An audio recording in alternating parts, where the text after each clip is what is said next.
Hey, this is Flo from the Four Horsemen, here to talk about vine age. So the natural lifespan of the grapevine is about 120 years, give or take. There are some super old vines, like 300 years old, that exist in the world, but they are very rare. So it takes about 3 years for the vine to start producing fruit after it's planted, and then from about 7 years to maybe like 25 years is when it's in its maximum productive mode. So lots of fruit, good quality.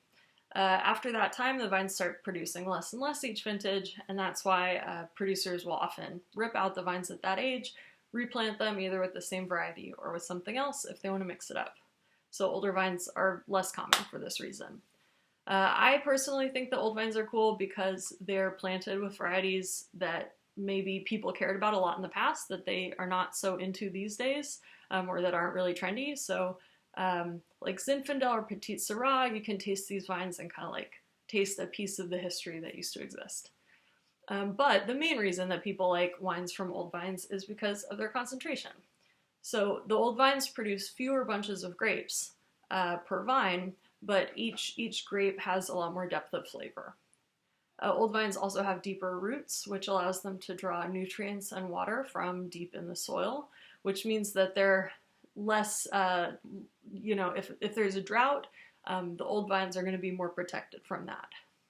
So that they're less likely to need irrigation, and they're also more likely to be harvested by hand because a lot of old vines are pruned in a goblet or a bush vine, so they don't have a trellis, can't be mechanized. So this kind of goes into the low intervention vine growing philosophy that we have at the Four Horsemen. So because the growers are getting less fruit per vine and that fruit requires more labor, wines from old vines can be more expensive. So let's talk about labeling.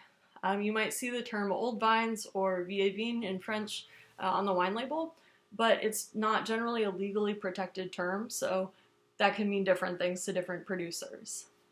One exception to this is in the Barossa region in Australia, which is one of the few places in the world that registers vineyards by age. So if you see old vines on the label, it actually means that the vines are at least 35 years old. And then they go all the way up to ancestor vines, which are 125 years old, which is pretty rad.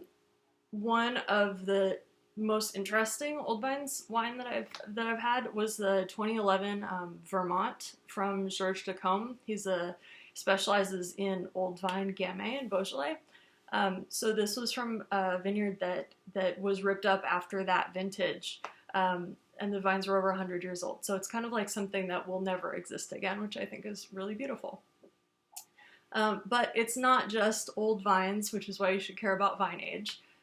Sometimes producers will make a separate cuvee from their younger vines. And so if their top cuvee is maybe outside of your price range, you can buy something like Domaine Clop's Renaissance cuvee. So this is from Cornas. The Syrah grapes are planted on the same like prime slopes as his top bottling, but because they're younger vines, the wine is a little bit less expensive.